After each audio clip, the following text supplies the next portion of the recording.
Dans cette vidéo, nous allons voir les étapes essentielles pour présenter et exporter des dessins au format PDF à partir d'AutoCAD. Vous apprendrez notamment à créer des cartouches, définir des échelles de présentation et créer des cotations annotatives pour assurer la lisibilité et la précision de vos plans. Pour cette vidéo, nous allons recréer la présentation du plan que vous voyez actuellement à l'écran. Afin de vous permettre de suivre les différentes étapes du travail, vous pouvez télécharger ce plan au format PDF, ainsi que le fichier AutoCAD à travers le lien disponible en description. Voici le dessin qui va nous servir pour cet apprentissage. Il s'agit de représentations de murs en vert et en rouge. Vous remarquerez donc qu'il y a deux calques qui ont été créés dans ce sens dans ce dessin. Donc si je vais au niveau de l'onglet Début, puis au niveau du panneau Calque, puis je clique sur la liste déroulante des calques, vous allez voir qu'il y a le calque mur rouge et le calque mur vert qui ont été effectivement créés. Maintenant, je sélectionne les murs verts par exemple. Ensuite, j'effectue un clic droit, puis je clique sur la ligne Propriétés. Et vous voyez qu'au niveau des propriétés des hachures de ces murs, le calque correspondant est le calque mur vert. J'appuie sur Échappe pour annuler cette sélection, puis je vais sélectionner les murs rouges. Et vous voyez que le calque correspondant est le calque mur rouge. J'appuie sur Échappe pour annuler cette sélection. Pour revenir donc aux notions de présentation, par défaut, nous travaillons dans un espace 3D illimité. Ici, nous sommes en vue de dessus, c'est pour cela que nous avons une vue en 2D. Sinon, l'espace de travail est un espace 3D illimité. Et l'onglet correspondant est l'onglet Objet, comme vous pouvez le voir au bas de la fenêtre AutoCAD. En dehors de cet espace Objet, dans lequel le dessin est fait par défaut, vous allez voir qu'il y a des onglets Présentation qui sont proposés. Par défaut, il y a deux onglets de présentation. Donc, si je clique sur la première présentation, par exemple, vous allez voir qu'il y a une feuille de papier qui est donnée dans cet espace. Donc, l'espace ici est appelé espace papier, comme vous pouvez le lire au bas de la fenêtre. Donc, il est mis ici, papier. Par défaut, le papier est au format A4. Et sur ce papier, vous allez remarquer qu'il y a deux cadres. D'abord, il y a un cadre plus petit avec un contour en trait continu et ce cadre est appelé une fenêtre de présentation. Donc cette fenêtre de présentation est comme une vue de votre espace objet. Donc considérez cela comme une photographie de votre espace objet. Ensuite, en dehors de cette fenêtre de présentation, vous avez un cadre qui est en trait discontinu ou en pointillé et qui est beaucoup plus grand que le cadre de la fenêtre de présentation. Donc cet espace est en fait la zone d'impression. Ça veut dire que si vous dessinez des objets en dehors de cette zone d'impression, à l'impression, les éléments qui sont en dehors de la zone d'impression n'apparaîtront pas. Maintenant, le travail de présentation va consister à reconfigurer cette page. Donc pour cela, je fais un clic droit sur l'onglet de la présentation, puis je clique sur la ligne Gestionnaire des mises en page. Ensuite, je m'assure d'avoir bien sélectionné la présentation en cours, puis je clique sur le bouton Modifier. Vous allez voir cette fenêtre de configuration de la mise en page de la présentation qui va apparaître. Le premier élément à configurer, c'est l'imprimante ou le traceur. Donc vous allez voir que par défaut, il n'y a pas d'imprimante sélectionnée.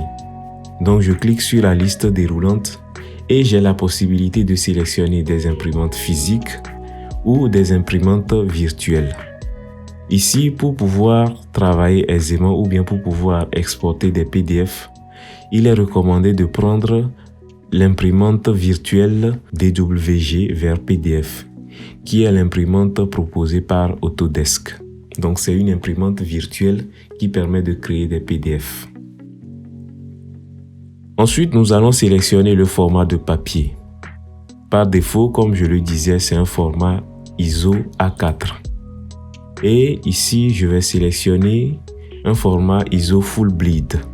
vous allez voir qu'il y a les formats A4 ou A3 ou A2, etc. Et ensuite, vous avez les formats Expand. Donc, les formats Expand, ce sont des formats étendus. Avec ces formats, vous allez voir que la zone d'impression est beaucoup plus grande. Donc, la marge d'impression sera relativement plus petite. Mais personnellement, je préfère choisir le format Full Bleed, c'est-à-dire le format pleine page, qui me permet d'exploiter librement l'ensemble de l'espace disponible sur mon papier A4. Donc, je vais prendre le format ISO Full Bleed A4 297 par 210. Ensuite, la zone du tracé, c'est la présentation. Je ne vais pas effectuer de décalage de tracé. Je garde l'échelle de présentation à 1. Ensuite, un autre élément important, c'est la table des styles de tracé. Si vous voulez exporter votre page en couleur, vous gardez aucune table de style de tracé. Cependant, si vous voulez exporter votre papier en noir et blanc par exemple, vous pouvez choisir le style monochrome. Ensuite, vous cochez la ligne afficher les styles de tracé pour pouvoir voir réellement le rendu final en noir et blanc sur votre page. En dehors de cela, vous avez le style Grayscale, qui est un style nuance de gris qui vous permet de convertir les couleurs en différents tons de noir. Donc par exemple, si vous avez du jaune et du rouge sur votre papier, le rouge sera tracé dans un gris beaucoup plus foncé que le jaune. C'est comme si vous aviez un papier en couleur et que vous effectuez la photocopie en noir et blanc. Donc certaines couleurs apparaîtront dans un gris beaucoup plus foncé que d'autres. Mais personnellement, je vous conseille de prendre le style monochrome lorsque vous voulez travailler en noir et blanc. Ensuite, vous avez la qualité d'impression. Nous allons laisser la qualité normale. Et pour les autres options de tracé, nous allons laisser ces options par défaut. En ce qui concerne l'orientation du dessin, nous allons nous conformer à l'orientation du papier. Donc, le papier est en paysage, nous allons laisser l'orientation du dessin également en paysage. Ensuite, une fois toute cette configuration effectuée, vous cliquez sur le bouton OK, puis vous cliquez ensuite sur le bouton Fermer du gestionnaire des mises en page. Vous voyez à présent que tous les objets de mon dessin sont ramenés en noir et blanc. Donc si je veux revenir à la couleur, je retourne au niveau de l'onglet Présentation 1, j'effectue un clic droit, je clique sur Gestionnaire des mises en page, je clique ensuite sur le bouton Modifier et ici, comme table des styles de tracé, je vais prendre aucune, je vais décocher la ligne Afficher les styles de tracé, puis je clique sur OK. Ensuite, je ferme cette fenêtre et là, vous voyez qu'on revient en couleur. Je vais bien repositionner ma page au niveau de cette fenêtre. Donc vous voyez que cette fois le cadre qui était en trait discontinu ou en pointillé a disparu. Donc ça veut dire que maintenant je n'ai plus une zone d'impression définie avec des marges. Donc tout mon papier est exploitable. Maintenant ce que nous allons faire va consister à habiller notre page, c'est-à-dire créer un cadre pour les fenêtres de présentation et ensuite créer un cartouche. Donc ce que je vais faire dans mon cas, c'est que je vais redimensionner temporairement ma fenêtre de présentation de cette façon. Ensuite, j'appuie sur la ligne Échappe. Pour créer le cartouche, je vous conseille de créer un calque spécialement pour ce cartouche. Donc dans mon cas, je vais cliquer sur la ligne Propriétés du calque. Puis je vais créer un nouveau calque que je vais appeler calque cartouche. J'appuie sur Entrée pour valider ce nom. Ensuite, en gardant le calque cartouche sélectionné, je vais cliquer sur le bouton Définir courant pour passer le calque cartouche en calque courant. Une autre façon de faire passer un calque en calque courant, c'est de revenir au niveau du dessin et en ayant éliminé toutes les sélections avec la touche Échappe, vous cliquez sur la liste déroulante ici et vous choisissez votre calque que vous voulez passer en calque courant. Je rappelle donc que vous ne devez avoir aucun élément sélectionné dans votre espace de travail avant d'aller sélectionner le calque à définir comme calque courant. Maintenant, ce que je vais faire, c'est que je vais créer un rectangle qui va définir la zone exploitable sur mon papier. Donc, je clique sur le bouton rectangle et on me demande de spécifier le premier coin. Je vais spécifier le premier coin à ce niveau et ensuite le second coin ici. Maintenant, pour créer le cadre de mon cartouche, je vais cliquer toujours sur le bouton rectangle ou bien saisir la commande rectangle et je vais spécifier le premier coin à ce niveau. Et en utilisant les fonctions d'accrochage, je vais dessiner le rectangle correspondant à mon cartouche de cette façon. Les informations que vous pouvez avoir au niveau de votre cartouche peuvent donc être le titre du projet, le titre de la feuille de présentation, le maître d'ouvrage, le maître d'œuvre, la date de production du plan que vous présentez et l'échelle générale de présentation. Mais pour cet exemple, je vais me limiter à quelques informations spécifiques. Donc pour cela, je vais continuer par délimiter des zones au niveau du cartouche. Donc je vais cliquer sur le bouton ligne et à partir de ce point d'intersection, je vais m'étendre de par exemple 70 unités. J'appuie sur entrée, puis je vais effectuer un clic à ce niveau. J'appuie sur échappe et je vais ensuite créer une autre zone rectangulaire à travers une ligne. Ici, je vais m'étendre de par exemple 60 unités, puis je vais créer ma ligne de cette façon. J'appuie sur échappe, puis je vais utiliser la commande décaler. J'appuie sur la touche entrée. On me demande de spécifier la distance de décalage. Je saisis 60, puis j'appuie sur entrée. Sélectionner l'objet à décaler, je clique sur le segment que je viens de dessiner, puis je vais le décaler de ce côté. J'appuie sur échappe pour quitter la commande décaler.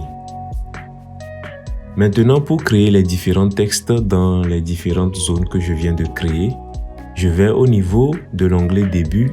Ensuite, dans le panneau annotation, je clique sur le bouton de texte. Ici, je vais choisir du texte multiligne. On me demande de spécifier le premier coin de la zone de texte multiligne. Je le fais de cette façon comme si je voulais créer un rectangle. Je fais un deuxième clic à ce niveau. Pour cet exemple, je vais mettre le titre suivant: Projet de construction de bâtiments à Lomé. Vous voyez qu'avec le texte multiligne, j'ai la possibilité de modifier la taille du texte à ce niveau. Lorsque je sélectionne par exemple l'ensemble du texte que je viens de saisir, je peux changer sa taille à ce niveau. Ici, je vais saisir par exemple 3 comme hauteur de texte, puis appuyer sur la touche entrée. Ensuite, j'ai la possibilité de changer la police. Je peux mettre le texte en gras, en italique et toutes les mises en forme possibles. Ensuite, j'ai d'autres options de justification de texte au niveau du panneau paragraphe. Donc ici, pour centrer le texte, je vais cliquer sur le bouton centre au niveau des options de paragraphe. Pour quitter l'édition de texte, je fais un clic en dehors de la zone de texte. Donc voilà le titre que je viens de donner. Je vais repositionner ce texte pour le centrer également verticalement dans ce cadre. Ensuite, pour copier ce texte sélectionné, je vais cliquer sur le bouton copier. Ensuite, on nous demande de spécifier le point de base. J'effectue un clic dans ce coin. Pour le point d'arrivée, je vais effectuer un clic à ce niveau. Puis je vais faire des copies supplémentaires au niveau des autres espaces créés.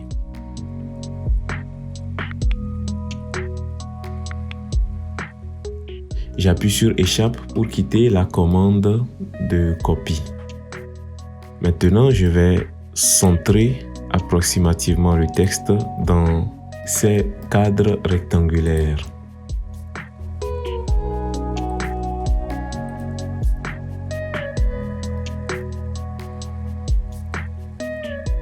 Maintenant, pour modifier les textes, il suffit juste d'effectuer des doubles-clics sur ceux-ci.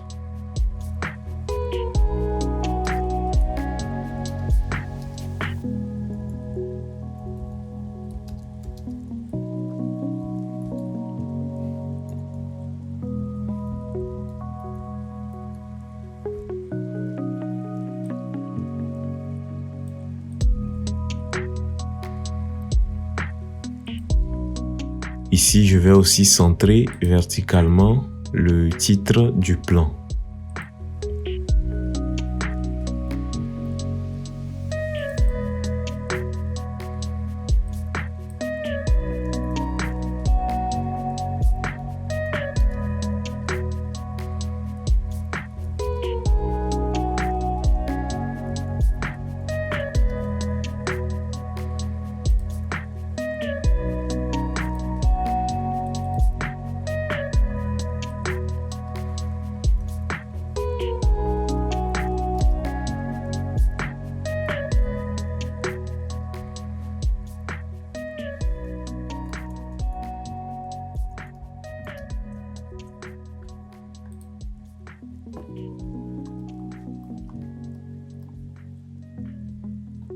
Donc voilà mon cartouche ainsi créé. Mais pour éviter de reprendre ce travail à chaque fois que je crée un nouveau dessin ou bien à chaque fois que je configure une nouvelle présentation, je peux enregistrer ce cartouche comme bloc. Donc pour appeler la fonction de création de bloc, vous avez plusieurs options.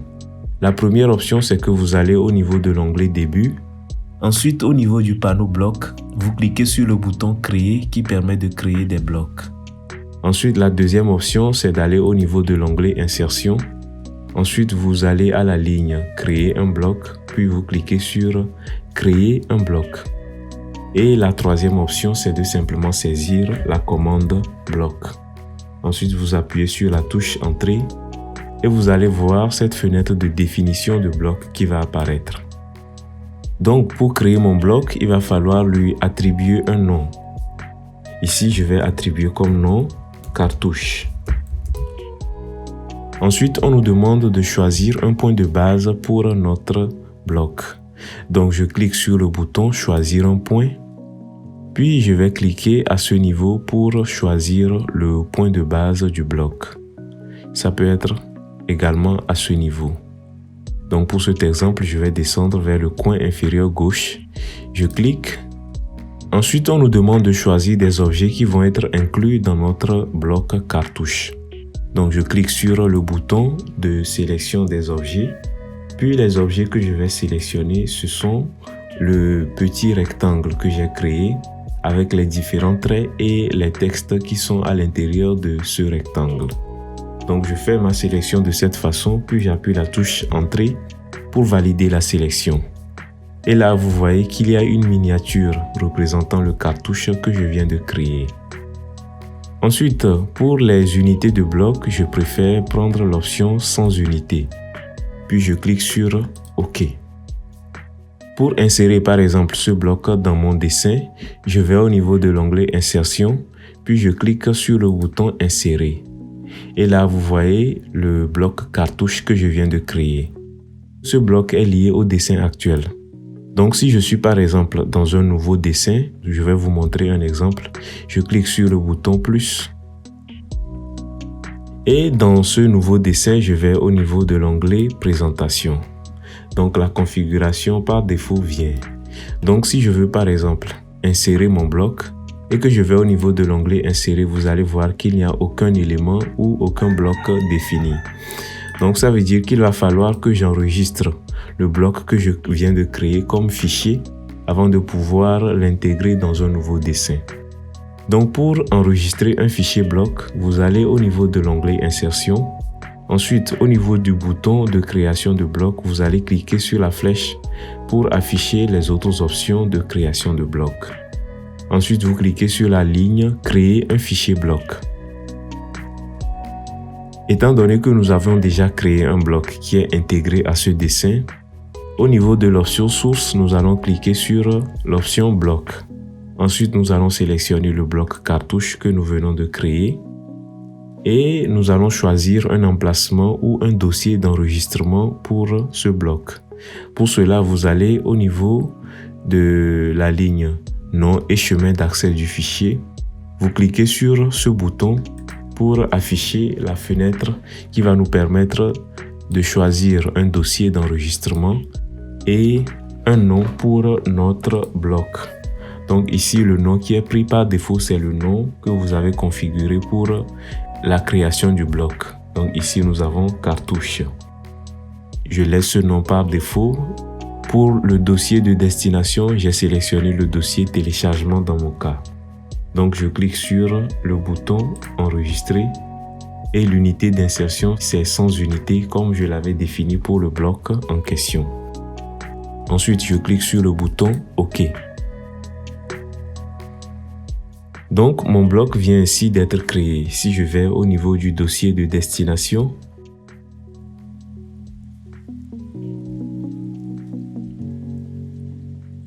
je clique ici sur téléchargement. Vous allez voir le fichier DWG qui est affiché à ce niveau. Donc, c'est le fichier bloc que je viens de créer. Je reviens au niveau d'AutoCAD et je vais dans mon nouveau dessin. Maintenant, pour insérer mon fichier bloc, je vais au niveau de l'onglet Insertion. Je clique sur le bouton Insérer, puis je clique sur la ligne Bloc des bibliothèques. Si c'est la première fois que vous faites appel au bloc des bibliothèques, cela vous mènera directement à l'explorateur Windows. Sinon, c'est cette palette qui va apparaître. Si vous voyez cette palette de blocs qui apparaît et que vous voulez aller au niveau de l'explorateur pour choisir votre bloc cartouche, vous cliquez sur le bouton qui permet d'appeler l'explorateur Windows. Ensuite, vous sélectionnez le bloc que vous avez créé. Dans mon cas, c'est le bloc cartouche. Puis vous cliquez sur le bouton Ouvrir. Le cartouche va se charger au niveau de la bibliothèque des blocs.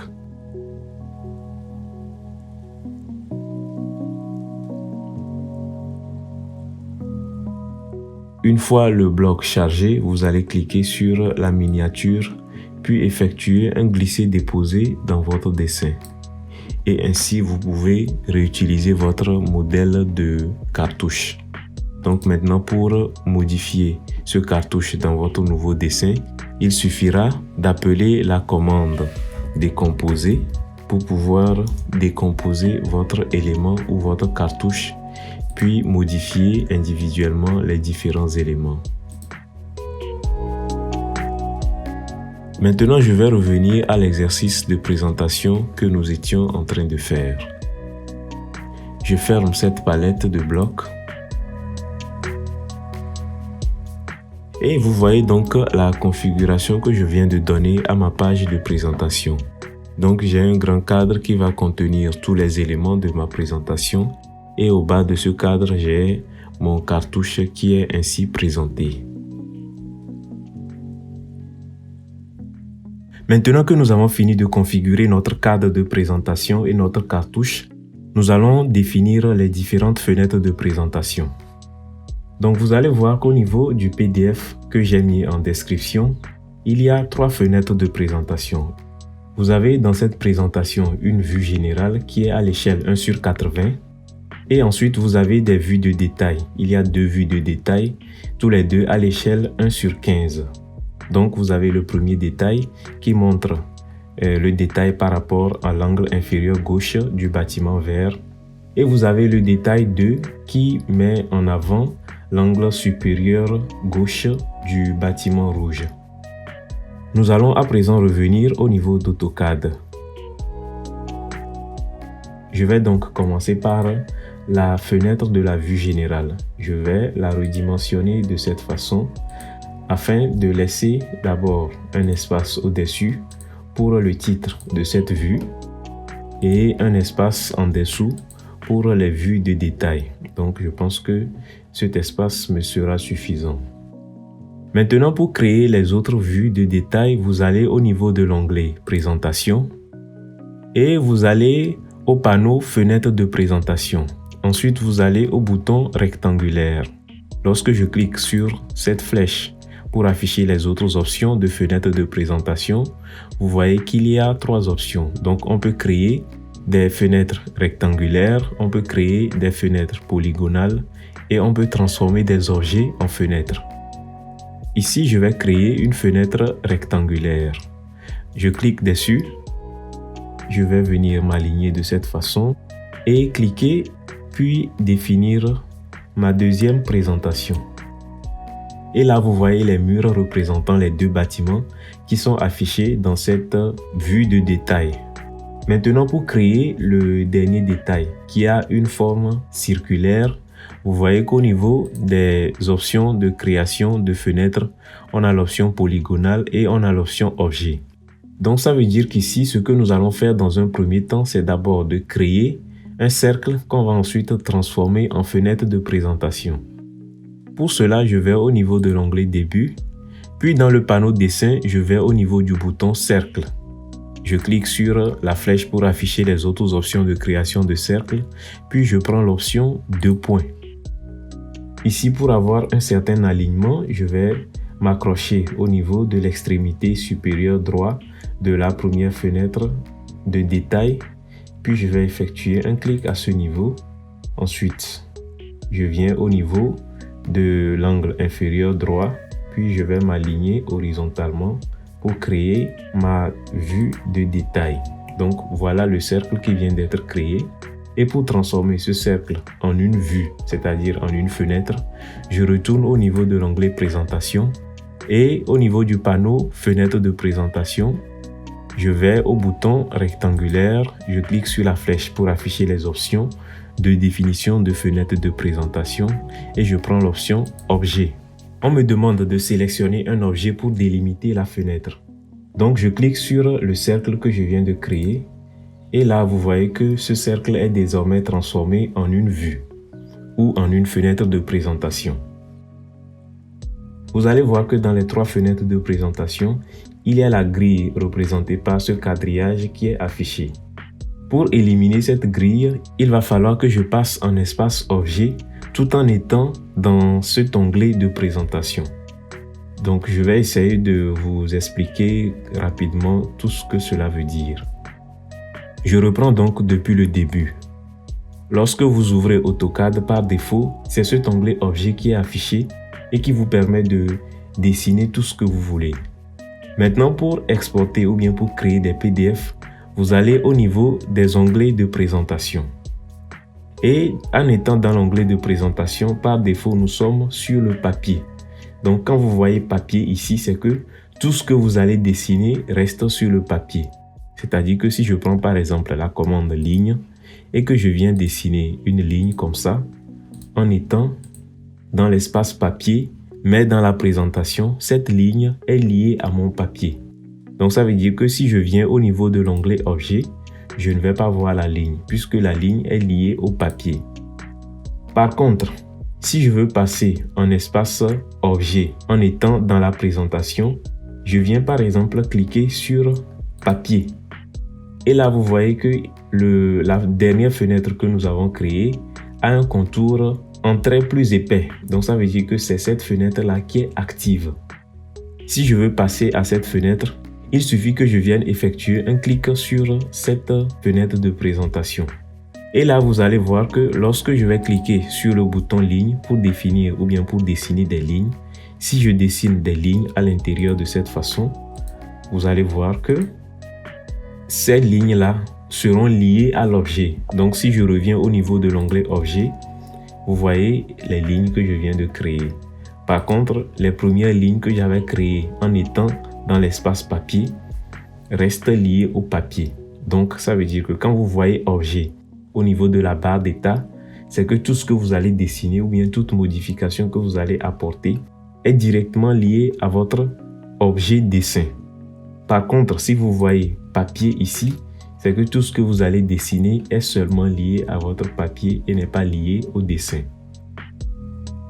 Ici, pour supprimer mes lignes, je reste dans le papier et je vais sélectionner mes segments de lignes de cette façon. Ensuite, j'appuie sur le bouton supprimer. Maintenant, pour supprimer les lignes qui sont liées au dessin, vous voyez que cette ligne ou bien ces segments de ligne que j'ai dessinés sont représentés un peu partout dans les 3 vues. Donc ça veut dire que ce sont des lignes qui sont liées à l'objet dessin. Donc pour les supprimer, je passe en espace objet. Ici, le contour de la première fenêtre de détail est épais. Donc ça veut dire que c'est là-bas que le travail se fait. Donc je vais sélectionner mes 3 lignes, puis je les supprime. Donc vous avez compris que pour passer de espace objet à espace papier, il suffit juste de cliquer sur objet si vous voyez objet ou bien sur papier si vous voyez papier. Donc si vous voyez objet, ça veut dire que vous êtes dans l'espace objet. Et pour passer au papier, vous cliquez sur objet. Il y a une autre façon de basculer entre espace objet et espace papier. C'est plus simple, il suffit juste d'effectuer des doubles clics. Donc si je fais un double clic sur mon papier quelque part ici, je passe en papier. Maintenant, si je viens effectuer un double clic sur la grande fenêtre de présentation, double clic, là vous voyez que je passe en espace objet sur cette fenêtre. Donc double clic soit sur le papier, soit sur la fenêtre de présentation. Maintenant que je suis dans l'espace objet, vous allez voir qu'au niveau de la barre d'état, je peux désactiver la grille. Donc c'est ça qui est représenté par le bouton Grid Mode. Donc vous cliquez dessus et la grille sera désactivée. Pour la désactiver au niveau de la première fenêtre de détail, je la sélectionne et je clique sur Grid Mode. Troisième fenêtre, je clique sur le bouton Grid Mode. Et là, j'ai la grille qui est désactivée dans les 3 cas.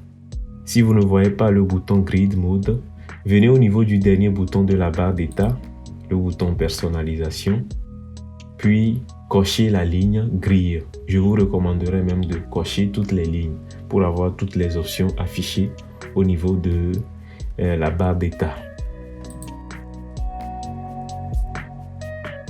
Maintenant, ce que nous allons faire, c'est que nous allons repositionner les dessins dans notre espace ou bien dans nos fenêtres de présentation. Je vais commencer par la grande fenêtre ou la fenêtre de la vue générale. Je clique dessus et ici, je vais repositionner mes murs de cette façon. Je peux prendre l'option Zoom ou bien la commande Zoom. Je fais Entrée et je vais créer une fenêtre de zoom de cette façon. Donc, je fais un premier clic et un deuxième clic comme si je voulais dessiner un rectangle. Et cela va me permettre d'ajuster mon niveau de zoom au cadre que j'ai dessiné. Là, j'obtiens quelque chose comme ça. Maintenant, je reviens au niveau de la première vue de détail et je vais effectuer un zoom avant de cette façon. Troisième fenêtre de détail, j'effectue un zoom avant pour montrer le coin supérieur gauche des murs rouges. Donc, j'ai quelque chose comme ça. Maintenant, je reviens au niveau du PDF de l'exercice de présentation. Au niveau de cette page de présentation, j'ai la vue générale qui est à l'échelle 1/80 et j'ai les vues de détail qui sont à l'échelle 1/15 dans les 2 cas. Comment fait-on pour définir ces échelles de présentation? Je reviens à AutoCAD.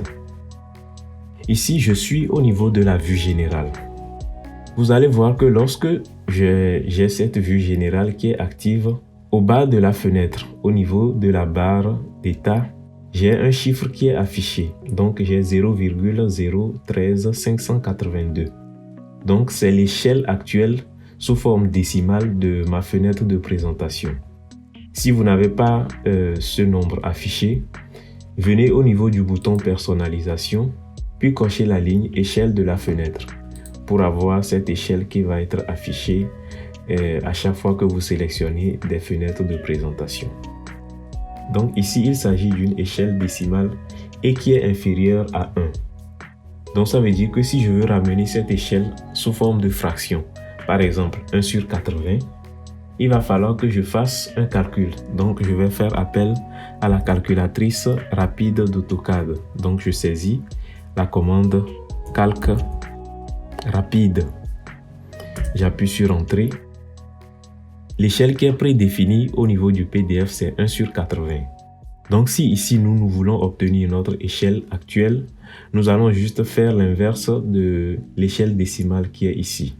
Donc je fais 1 divisé par 0,013 582. Puis je clique sur égal.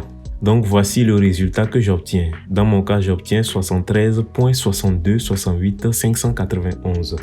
Donc ça veut dire que si je voulais définir une échelle sous forme de fraction, je pouvais par exemple prendre une échelle 1 sur 70. Dans mon cas actuel, je peux prendre 1 sur 70. Je n'ai pas forcément besoin d'être exactement à 1 sur 80 comme au niveau du PDF. Donc disons que je vais prendre 1 sur 70. Pour définir cette fenêtre à l'échelle 1 sur 70, je garde la fenêtre en question active et je clique sur le bouton d'échelle. Maintenant, je vais chercher l'échelle 1 sur 70.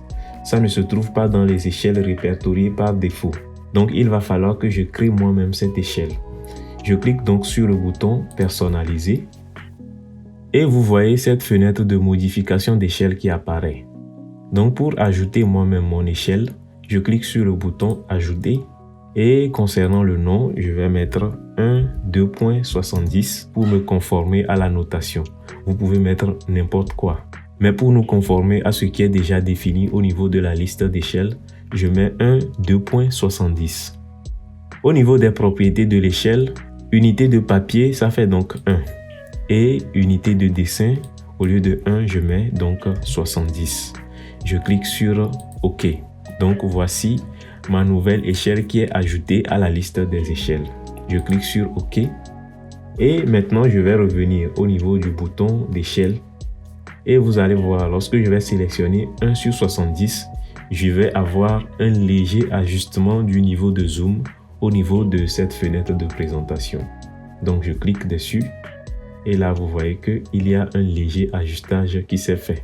Et au niveau du bouton échelle, j'ai donc 1 sur 70 qui est bien noté.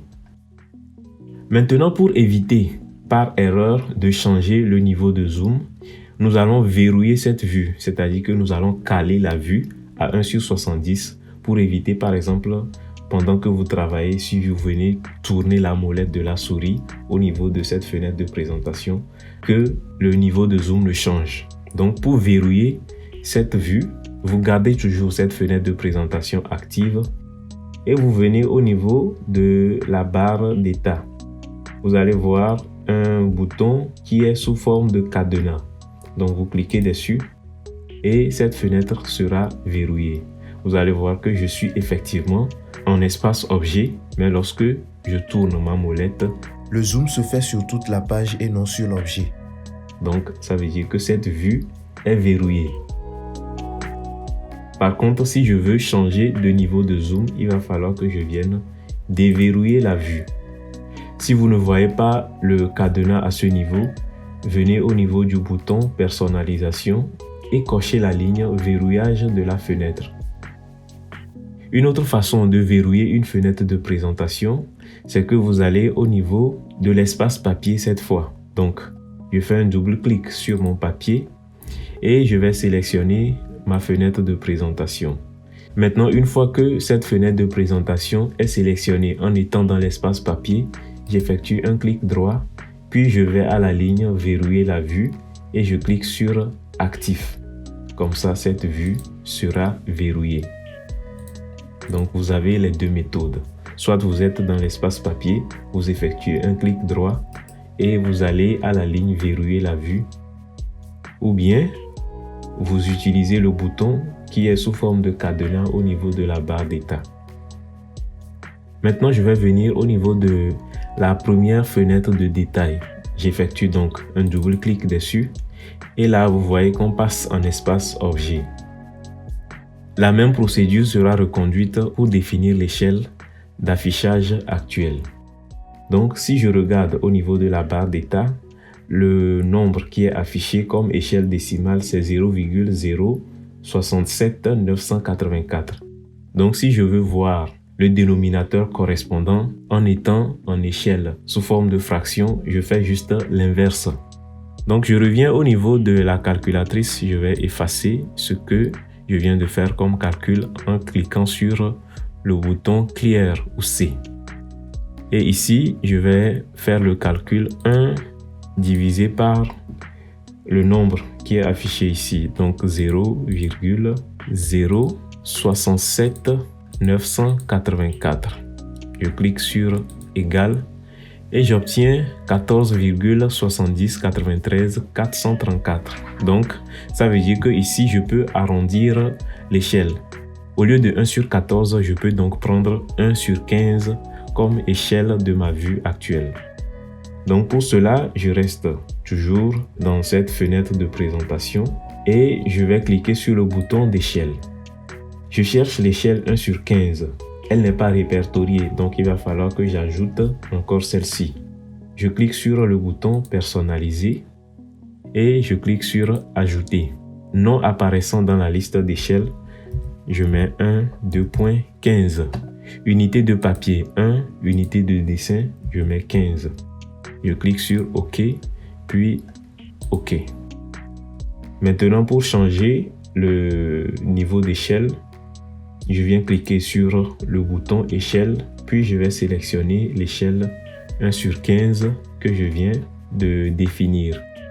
Je vais aussi, dans ce deuxième cas, verrouiller le niveau de zoom. Donc, je viens cliquer sur le cadenas et cette vue sera verrouillée. Je vais passer à la dernière fenêtre de détail. J'effectue un double clic dessus et ici, je ne vais pas me gêner à refaire le calcul. Je vais prendre toujours l'échelle 1 sur 15. Donc, je clique dessus et je prends 1 sur 15. J'obtiens quelque chose comme ça. Au besoin, je peux déplacer légèrement l'objet à l'intérieur de la fenêtre de présentation en cliquant sur la molette et en maintenant le bouton appuyer. Donc j'obtiens quelque chose comme ça. Je vais aussi verrouiller l'échelle ou le niveau de zoom au niveau de cette fenêtre de détail en cliquant sur le cadenas à ce niveau. À présent, nous allons créer les textes décrivant les différentes vues. Donc le texte vue générale et les textes de détail. Pour cela, je vais juste effectuer des copies. Étant donné que les textes que nous allons ajouter ne sont pas liés au dessin mais au papier, nous allons revenir à l'espace papier. Donc j'effectue juste un double clic sur le papier et là nous passons en espace papier. Pour créer ces textes, comme je le disais, je vais effectuer des copies. Donc je vais prendre par exemple le texte qui définit la désignation du plan. Je saisis la commande copier, j'appuie sur entrée. Point de base de la copie, je le prends quelque part ici et je vais copier celui-ci à ses différents emplacements. Échappe. Maintenant, je vais modifier les différentes copies. J'effectue des double-clics dessus et ici, je mets vue générale, échelle 1 sur 70, puisque c'est ce que j'ai pris dans mon cas. Je clique en dehors de la zone de texte et je vais modifier le deuxième texte. Ici, je mets détail 1, échelle 1 sur 15. Ensuite, je vais modifier le troisième texte.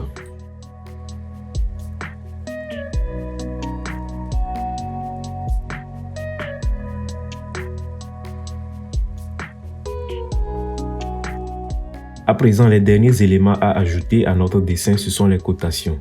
Et cela va nous introduire à la notion de cotation annotative. Avant de poursuivre, je vais fermer la calculatrice rapide, puis je passe à l'onglet Objet.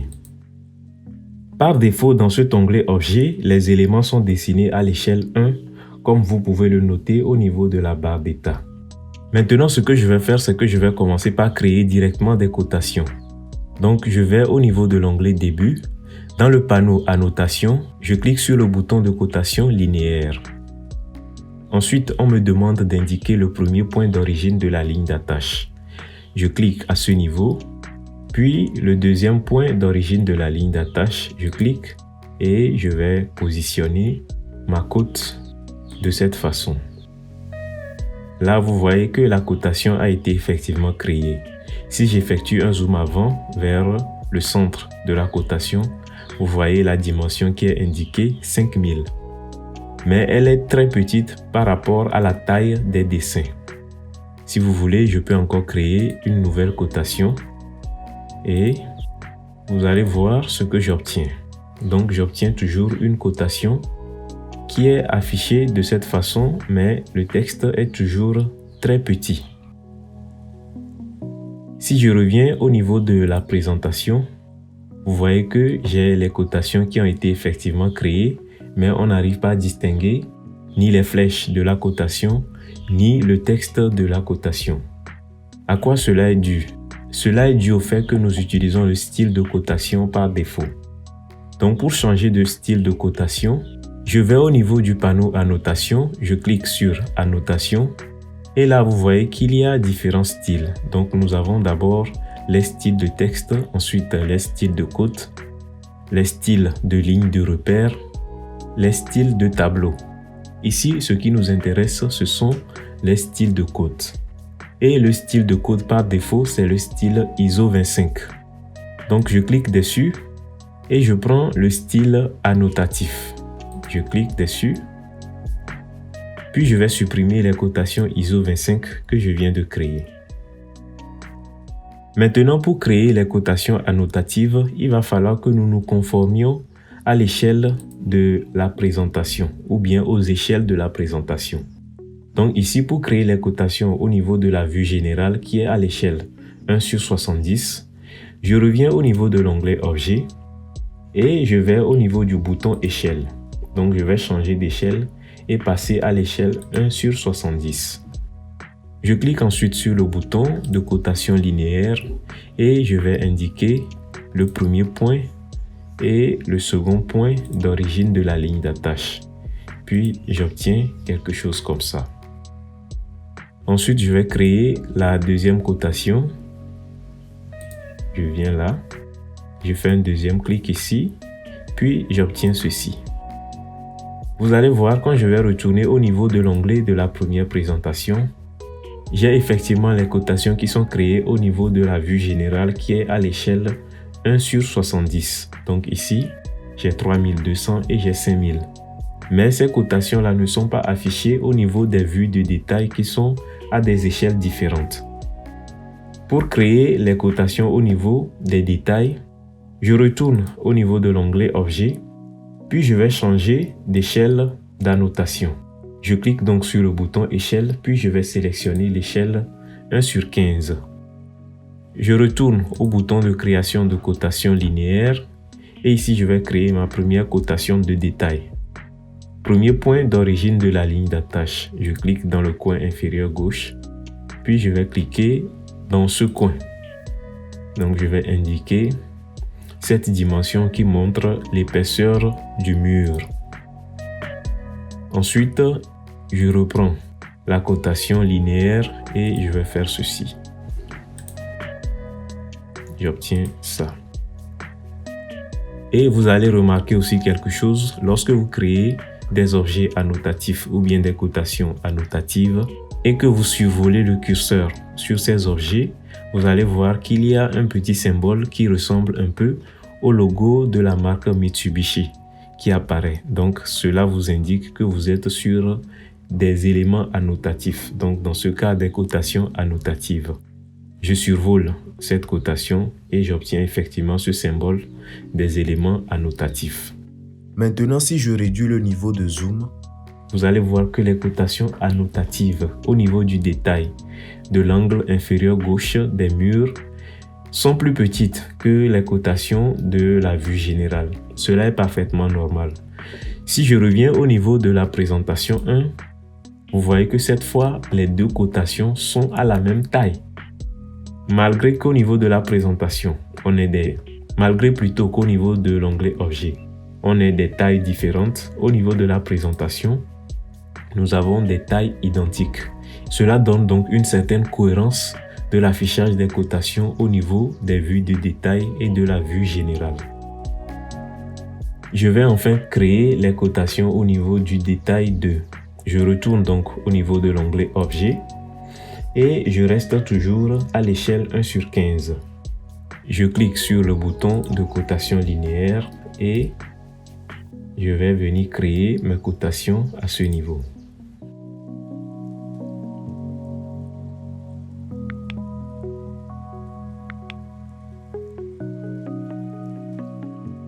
Là, vous voyez que ces cotations sont toujours plus petites que les cotations de la vue générale lorsqu'on est au niveau de l'onglet Objet. Maintenant, lorsqu'on passe au niveau de la présentation, vous voyez que les textes de cotation sont parfaitement identiques. Ici, je vais faire un léger ajustement. Vous allez voir que la cotation est trop rapprochée du cadre de la fenêtre de la vue générale au-dessus. Donc, je vais faire descendre un peu l'ensemble des objets et de la cotation.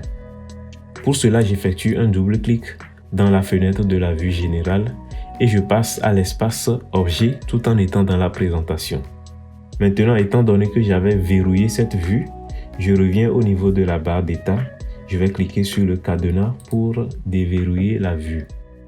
Et ici, faites attention à ne pas tourner la molette.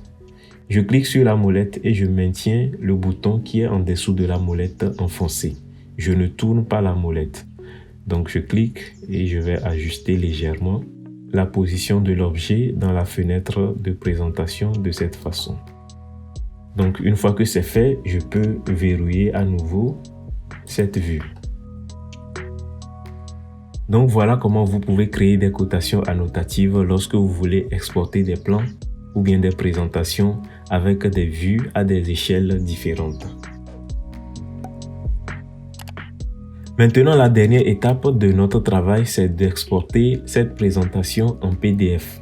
Mais avant d'exporter cela, je vais revenir aux notions de couleur dont je parlais en début de ce tutoriel. Ici, je rappelle que j'ai deux présentations par défaut. Donc, il y a la présentation 1 sur laquelle nous avons travaillé et il y a la présentation 2 que nous n'avons pas du tout touché. Donc, ce que je vais faire ici, c'est que je vais supprimer cette présentation parce que je n'en ai pas besoin. Pour cela, j'effectue un clic droit sur son onglet, puis je clique sur le bouton supprimer. On me demande confirmation avant de supprimer cette présentation. Je clique sur OK. Donc, j'ai ma seule présentation 1 qui est là. Ce que je fais personnellement, habituellement, c'est que j'exporte les présentations en couleur et en noir et blanc. Si l'impression doit être faite en couleur, on va utiliser la page de présentation en couleur. Si ça doit être fait en noir et blanc, on va utiliser la présentation en noir et blanc. Donc ici, je vais renommer ma première présentation 1. Pour cela, j'effectue un clic droit dessus, puis je clique sur la ligne renommer. Et je vais renommer cela couleur. J'appuie sur Entrée. Je vais copier cette présentation. Pour cela, j'effectue encore un clic droit dessus, puis je vais à la ligne Déplacer ou copier. Ensuite, je vais cocher l'option Créer une copie, puis je vais cliquer sur Placer à la fin. Je clique sur OK. Donc voilà ma deuxième présentation qui est identique à la première présentation que j'ai créée.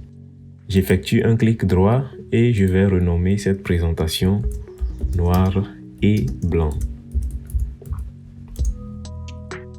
Maintenant, je vais aller au gestionnaire des mises en page pour cette deuxième présentation. Clic droit, gestionnaire des mises en page et en ayant sélectionné la mise en page noir et blanc ou la présentation noir et blanc, je clique sur le bouton modifier. Au niveau de la table des styles de tracé, je vais sélectionner le style monochrome et je coche l'option afficher les styles de tracé pour afficher le rendu final. Je clique sur OK, puis je clique sur le bouton fermer. Et là, vous voyez que tous les objets sont ramenés en noir et blanc. Je reviens à l'onglet couleur. Vous voyez la couleur, onglet noir et blanc. Vous voyez que tout est en noir et blanc. Je vais créer une dernière présentation juste histoire de vous montrer la différence entre le style monochrome et le style grayscale, qui est le style nuance de gris. Donc je vais créer encore une dernière présentation. Clic droit, déplacer ou copier. Je vais créer une copie, placer cela en dernière position. Je clique sur OK. Je passe donc à la troisième présentation. J'effectue un clic droit dessus, renommer. Ici, je mets Grayscale. Entrée. Ensuite, je vais au gestionnaire des mises en page. Je sélectionne la présentation Grayscale, modifier.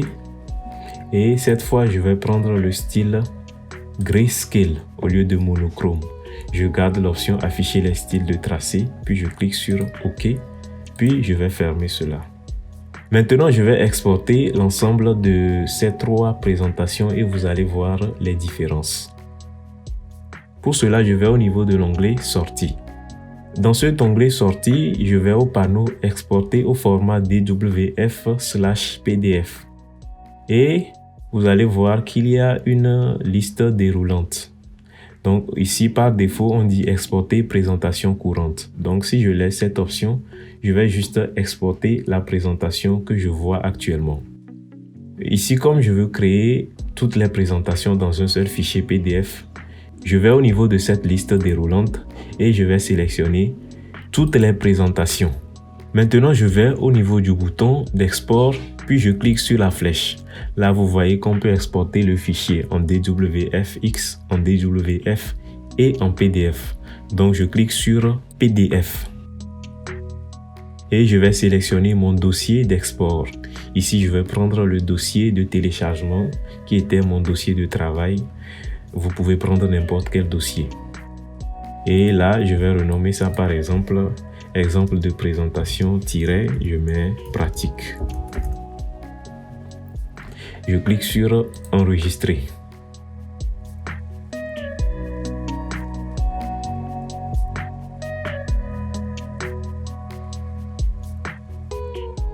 Une fois l'export effectué, vous allez voir le PDF qui va s'ouvrir.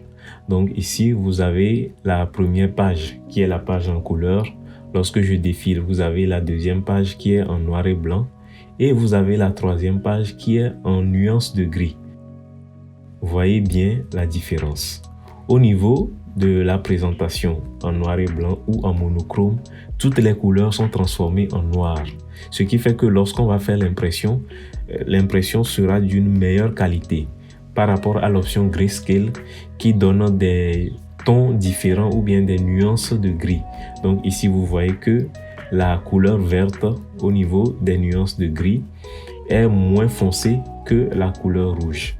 Ce qui n'arrange pas les impressions. Vous aurez des impressions pâles si vous conservez cette option. Donc, si vous voulez faire une impression ou bien des impressions en noir et blanc, vous prenez la page qui est monochrome ou en noir et blanc et vous l'imprimez. Si c'est en couleur, vous prenez la présentation en couleur. Maintenant, si vous n'avez pas le PDF qui est ouvert automatiquement, vous pouvez aller le chercher au niveau de votre dossier d'enregistrement. Ou bien, avant de faire l'export, lorsque je clique sur PDF pour faire l'export, vous cochez l'option Ouvrir ensuite dans le visualiseur. Donc, c'est cette option-là qui vous permet d'ouvrir automatiquement le PDF qui est créé. Sinon, si vous n'avez pas coché l'option, il vous faudra aller au niveau du dossier d'enregistrement puis aller ouvrir manuellement votre fichier.